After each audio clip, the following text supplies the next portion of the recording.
My next guest is JoAnn Nocera. JoAnn is an educational leader, creativity enthusiast, and author with over 2 decades of experience helping children reach their highest learning potential and teaching parents strategies to assist in the process.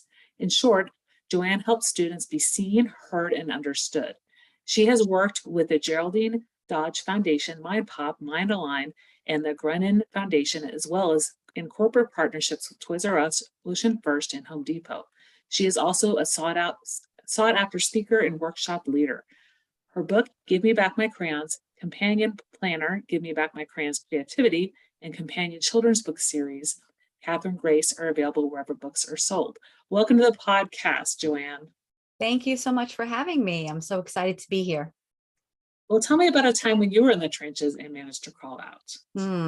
It actually started when I got out of high school. I completely changed paths in the middle of my academic career in high school. I took an elective in a typing class, and in walked this woman so nicely dressed. And she handed out pieces of paper that said, here is what a secretary can make after getting a 2-year degree in one of the, Wall Street companies. And it was more than a teacher at the time. And that's what I had wanted to do. And I decided to change directions. And I thought to myself, wait a minute, I get there, I go through the whole program. I get on the foreign exchange trading floor of a subsidiary of Goldman Sachs at the time, because they were releasing the secretaries to go out and get the interviews before June, before the semester ended. So if you did really well, they would send you out first. So I interviewed with Salomon Brothers and Goldman Sachs and all of that. And I get a job on the foreign exchange trading floor. And I'm thinking, this is great. My energy levels, this is fantastic. And then what am I doing here? What is this about? And I stayed there because it was good money, but I was unhappy on the inside. At the time, I found my husband at the time, and we had our first child, and I didn't want to stay there. And so it takes me now 11 years at night to go back to what my heart and soul wanted to do, raising my children, working full time, going to school at night, 3 nights a week in the summer, on weekends, anything I could to get it done. It took, to get the bachelor's and the master's, and it was a lot. And so my light was going dim. I was exhausted. I had gotten sick at the time, but you just kept pushing along because you're a mom and you have to do what you have to do. But yeah, it was tough. Yeah, and I think you told me in the pre-chat a lot about how during this time you wrote grants to get music in school. Yes. You Right. were working a lot with the curriculum and integrating the Yes. arts into school. Right. So that kind of leads into one of the questions about arts integration. How is it key to learning in a deeper way? Oh, definitely. So what I found was, whenever I did a lesson and I put music into it, or I made the kids dramatize or reenact a piece of from the social studies content, they came alive.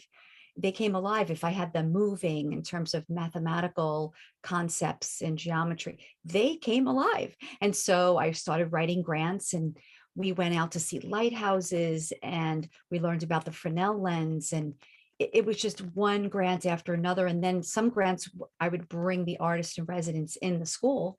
And so not only did it help my class, it helped the other classes in the school as well. And again, the light, igniting that spark, Dana. And it was just amazing to watch. And of course, their academics was right there too. They were doing so well in school.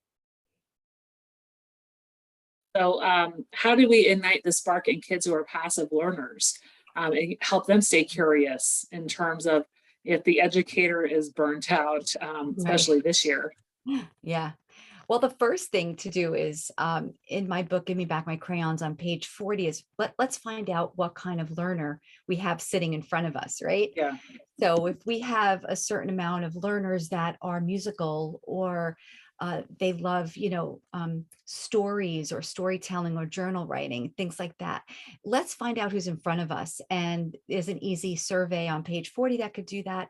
And then the next thing would be to plan something that's fun. And I think that would help the teachers that are burnt out as well. Let's put the fun back into teaching. That really is what teaching was all about to begin with. It wasn't about standardized testing and rubrics and all of that other stuff that, the SGOs and it's not about that. It's about getting those kids so ignited, so excited that they are really pushing their own learning. They are starting to become curious and wanting to look into depth more into the subject area.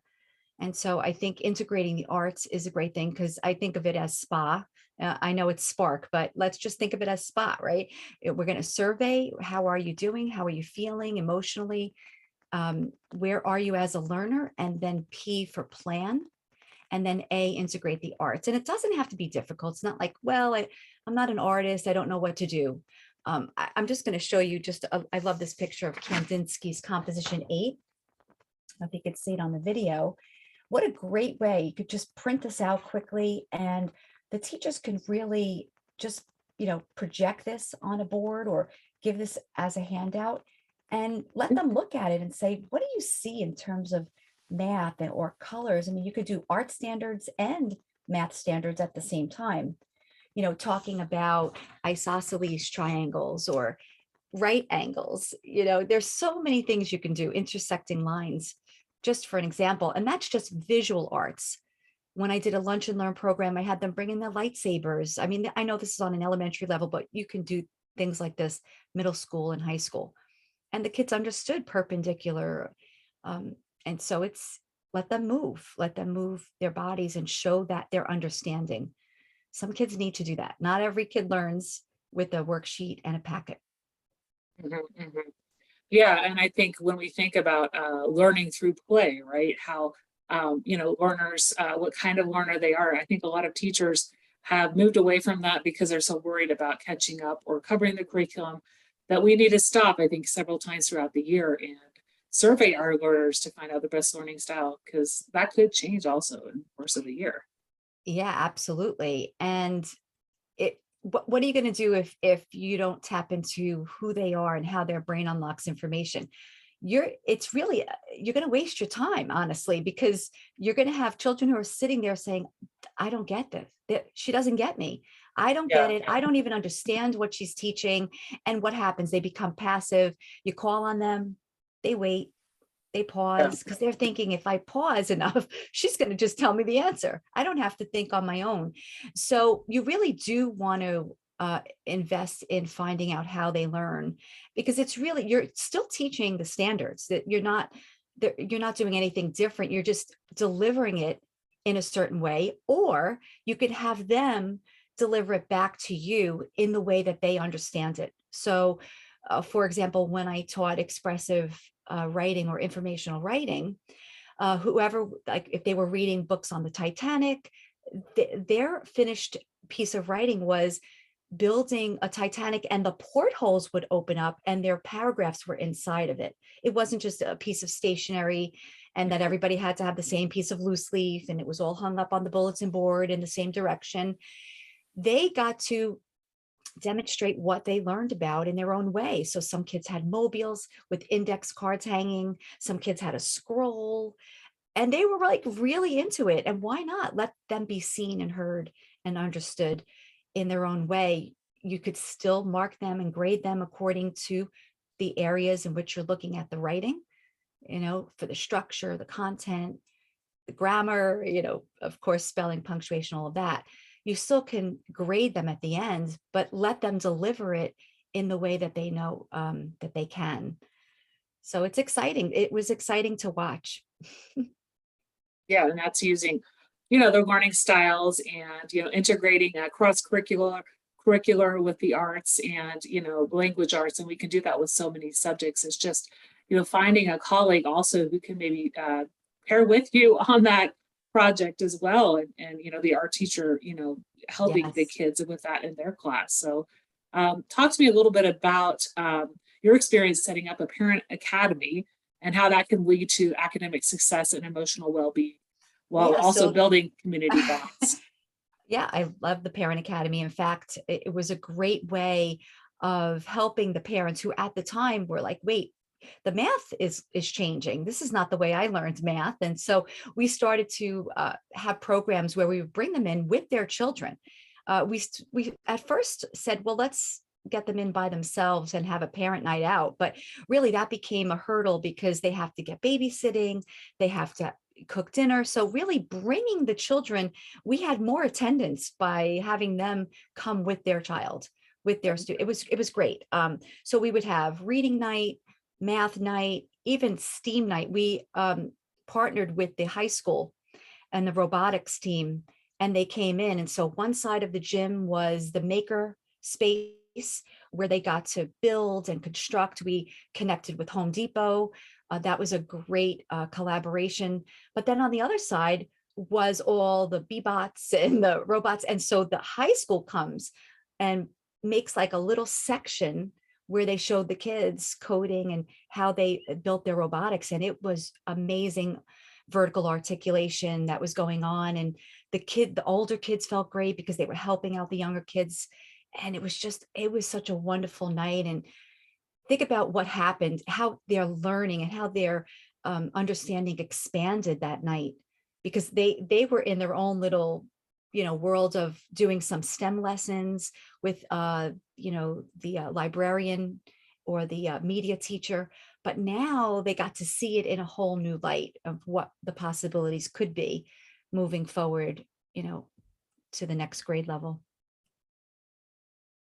Yeah, and I think, having more of those nights, hopefully, as we move on past the pandemic and, having parents come in, that's kind of been not really in the picture in the past couple of years. But, Right. I remember a few years ago, this like that science fair thing where kids are talking about what they've made. They're, the community's coming in, they're learning about the different fields that kids can explore, whether it's elementary, middle, or high school, or a combination of all those schools, right? And I think that way kids from the outside that aren't going to school also get interested in attending the school as well. Absolutely. We did do some Zoom. Yeah. And so a lot of the parents were on Zoom, but you can get it done. You can make it happen. And it's just great to see, the whole community come together, who gave donations. We definitely had food there. I remember one of our family fitness nights. We had kids yoga, we had Zumba. It was like not a party, but it was like, hey, fitness and wellness can be fun. And so we had the head of food services, frying up some, sauteing some zucchini and giving out recipes and, thinking about the cafeteria workers in a different way. And so we never know, there might be a chef out there. So it was exciting.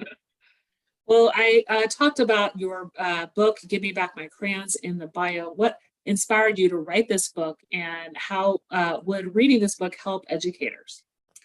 Yeah, this was really a way to get the past 23 years of my experience and say, hey, this is the way to ignite the spark. I've created a roadmap for you. So basically, each chapter, there's like a little bit of stories, a little bit of instruction, and then there's creative cues at the end for parents and educators as to, hey, what do I do now? What could I do in this area, this department? And so it's fun. And then there's creativity breaks where there's meditation, journaling, maker moments. So it's a wonderful book. And I was happy to release last August the children's book that matches the 10 keys. So Katherine Grace unlocks the keys. She kind of it's a children's book that takes kids on a journey that it doesn't matter who you are and where you come from and what you are. It just you can be proud of who you are and all the gifts that were given to you, and be who you need to be. So she's doing great things with her friends. So when you were a classroom teacher, you started inspiring curiosity in your students. In the pre-chat, you talked to me a little bit about something as simple as putting a bird feeder outside the classroom. So how did that inspire curiosity in your That's right. students? Oh, you know what, Dana? I have to say, I put the bird feeder out for me because I was like, Uh-huh. I said to the principal, can I just put a bird feeder out so when I'm really stressed, I could just look out the window and just be relaxed for a moment? He's like, sure, no problem. So we did, I put the bird feeder out, and lo and behold, their curiosity just sparked. They're like, what's going on? So we had to set little boundaries and rules. Like if you get your work done, you could go up to the window and kind of, so they would take, I said, let's designate a little notebook. And so there you go. There's the learners, right? So the mathematical learners are creating charts, tally marks. They're remembering what birds they saw, the scientists in the classroom, the nature, the naturalists out there. They are loving it. They were observing all the details, drawing diagrams, and who's writing stories, drawing pictures. And then that made me curious. And so I got online and I found that Cornell University has an ornithology lab. And this lab collects information of birds that migrate to your bird feeder. Okay. So think about how their learning expanded. They're like, wait, they want to know from us? A university, a college wants to know from us? Yeah, I said, yep. And so we would collect information, and it just grew and grew and grew. So every time they were at the library, they were taking out books. I didn't realize at lunchtime, they were talking amongst themselves. And so they wanted to read more and find out more. And then I would get notes from the parents. Hey, is this going to be on a test? Should my child know? Is this in the curriculum? Yeah. So finally, I wrote a grant, and we got money to take the kids to a local park, and there was Sam the Birdman and at Huber Woods. And let me tell you something, I called him up and he said, absolutely not. I cannot take second graders out on a bird watching. I only do that for fifth grade. I said, no, Sam, I'm telling you, they know so much. Please trust me on this. He didn't believe it. He said, listen, I'll give them a slideshow. I said, Yeah. can you promise that if they know the birds, Sam, we're going to bring our binoculars and we're going to go out? He goes, all right, you got me. If I see that they're okay, I'll take them out. I wrote to the parents, get the binoculars ready. Yeah. We're going. Well, we get there and he's putting up the slides, and they're all the hands are being raised. That's a European starling. That's a goldfinch. And they're like, he couldn't believe it. I couldn't believe it. So if we keep thinking that second graders can only do second grade work, guess again, we don't really know where they can take themselves, and as teachers, where we can help them to grow as learners, because they're unstoppable. If they're into it and they're excited to learn, it's amazing to see what can happen. And again, putting that visual out there, helping them to take care of the feeder. There's all those other things involved too, responsibility, life skills that come out of this. I could have never, ever imagined giving them all this information in a packet, a worksheet, or a textbook. No, the real life was just the best, and they still remember to this day. They're like in college now, but. Yeah, that was a unplanned thing, right? You just wanted that so you would look at it, but it actually turned into a whole lesson and a lot of learning for the kids. And I think that real life learning and things that you don't expect would spark creativity actually did. So that's a great story. And I often think if they pick their heads up off the device, why can't we take them to a place, a zoo, a park, and let them look around and bring a field guide? Those field guides that you can get them from the library, or some of them have them even like in gift shops when you go traveling. They're like a folded pamphlet that's laminated, so it doesn't get destroyed. But just something simple like that, it can just spark so much curiosity and learning. That is leading into my next question about getting them off the devices.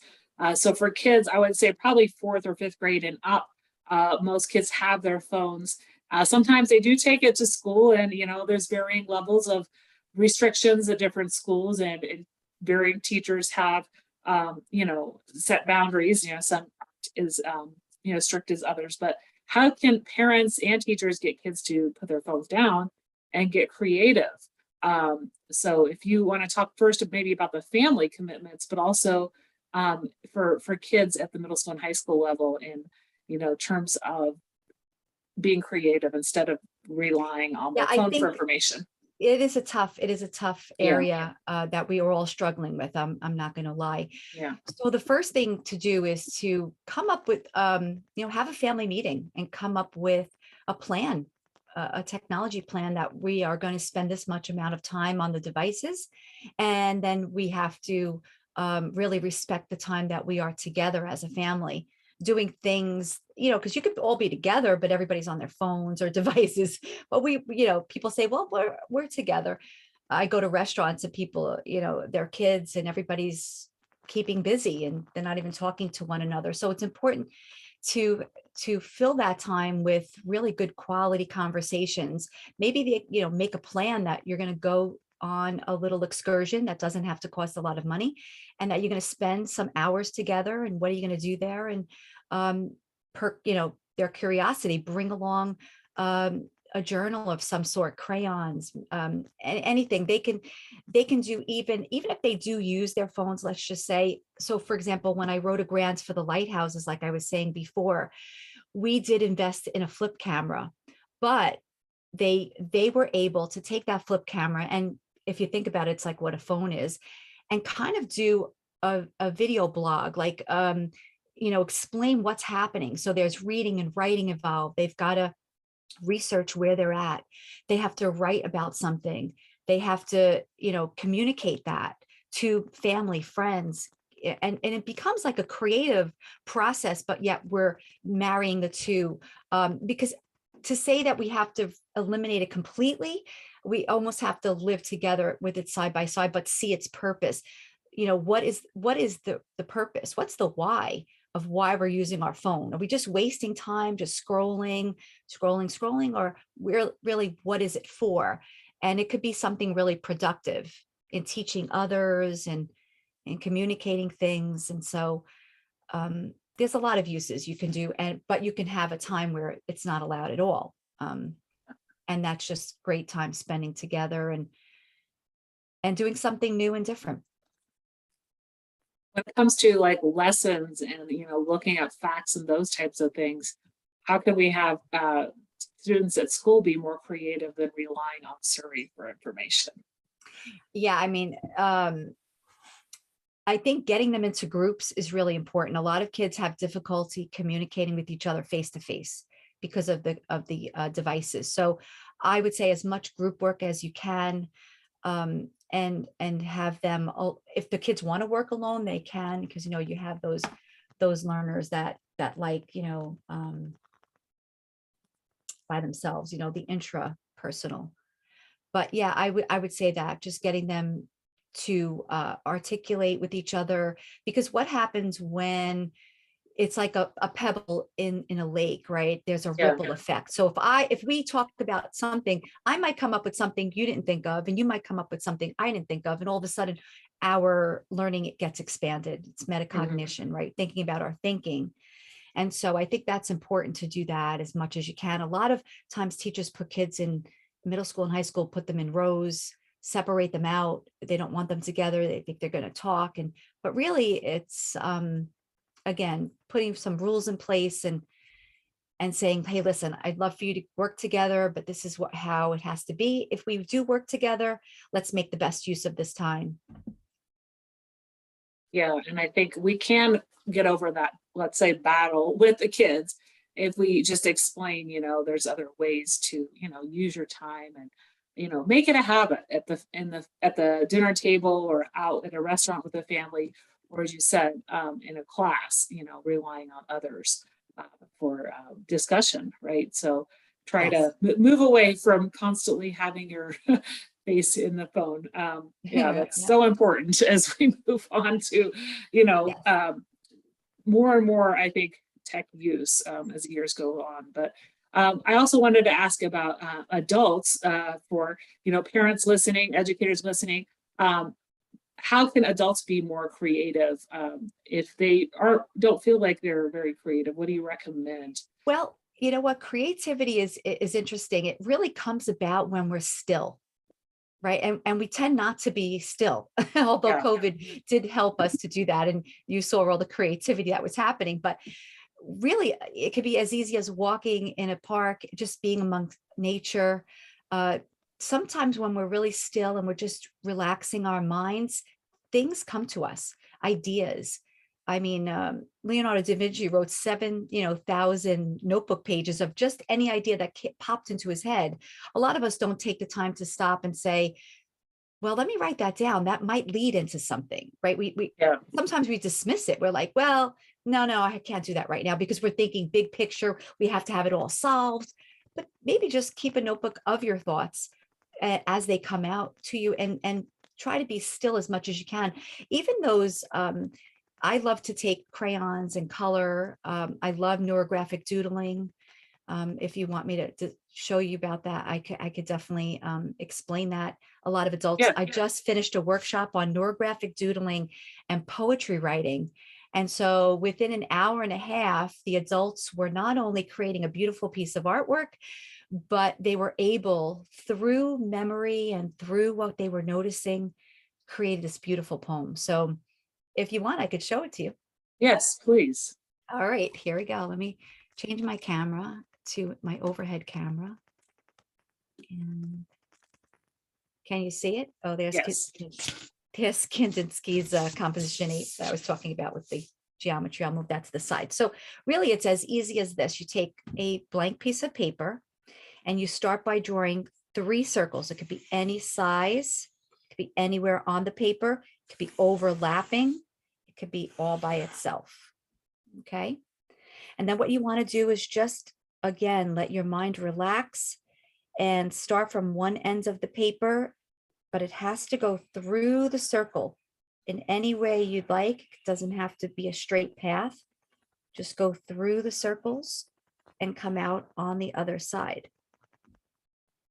And so what they found was there was this Russian psychologist that found wherever you see a sharp corner, if you could smooth those out and just relax, it actually brings peace and calmness, right?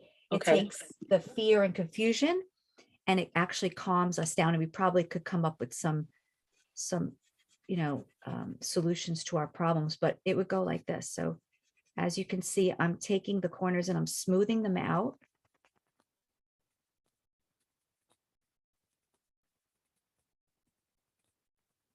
Anywhere there's a sharp corner, you're smoothing it out.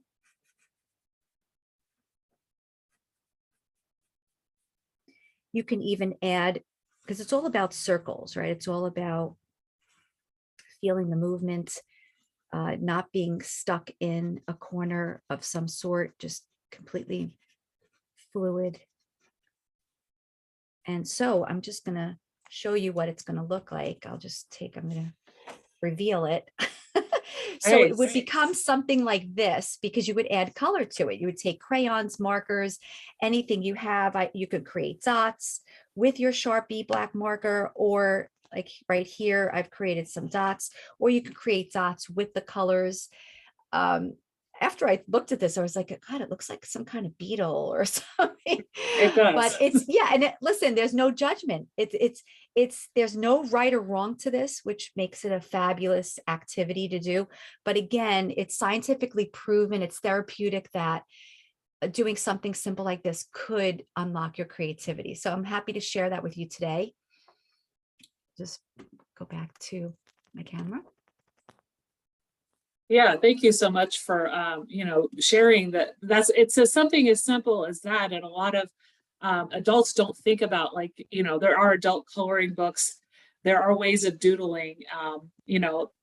I like to read. Right. I think just kind of letting your mind wander and immersing yourself in a story is a way of being creative. But I think, if more adults would think of, using something like you said, neurographic doodling, or just nature walks and things like that. I think 100%. Yes, 100%. And what I like about the neurographic doodling is it kind of helps you to get over, like, wait, I have to create something on my own.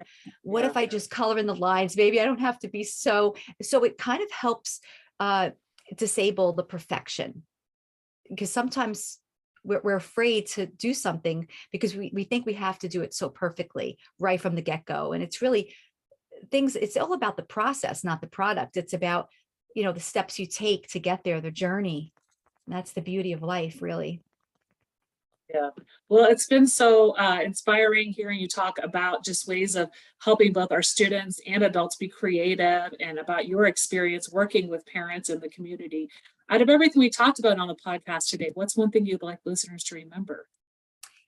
I think that just remember that art washes away from the soul the dust of everyday life, and Picasso's words.